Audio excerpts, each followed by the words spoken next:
बिस्मिल्लाहिर्रहमानिर्रहीम। अस्सलाम वालेकुम व्यूवर्स, आप इकोनॉमिस्ट पॉइंट देख रहे हैं और मैं इकबाल आरिफ नकवी। व्यूवर्स, आजकल मीडिया पे कुछ पाकिस्तान की तरक्की और तनज़ली के हवाले से काफ़ी मुतज़ाद व्यूज़ जो है ना वो मिल रहे हैं।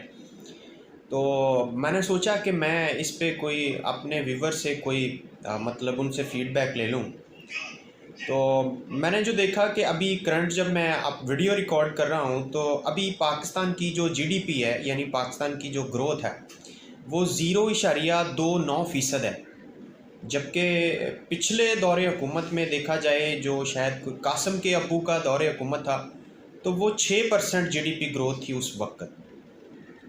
लेकिन मैंने ये भी देखा कि हमारे वज़ीर ख़जाना, जो मौजूदा वज़ीर ख़जाना है इसहाक डार साहब, वो ये रोते हुए पाए गए कि आईएमएफ पाकिस्तान को श्रीलंका बनाना चाहता है, उसके बाद पाकिस्तान के साथ कोई मुज़ाकरात करेगा या हमें को बेल आउट पैकेज देगा। लेकिन ये इस औरत को क्या हो गया? ये देखें, ये क्या कह रही है?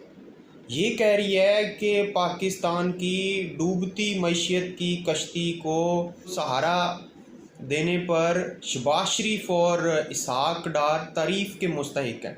ये क्या कह रही है? ज़रा मुझे समझ नहीं आई। आप लोग जो व्यूवर्स देख रहे हैं ना, ज़रा ये बताएं कि ये क्या कह रही है।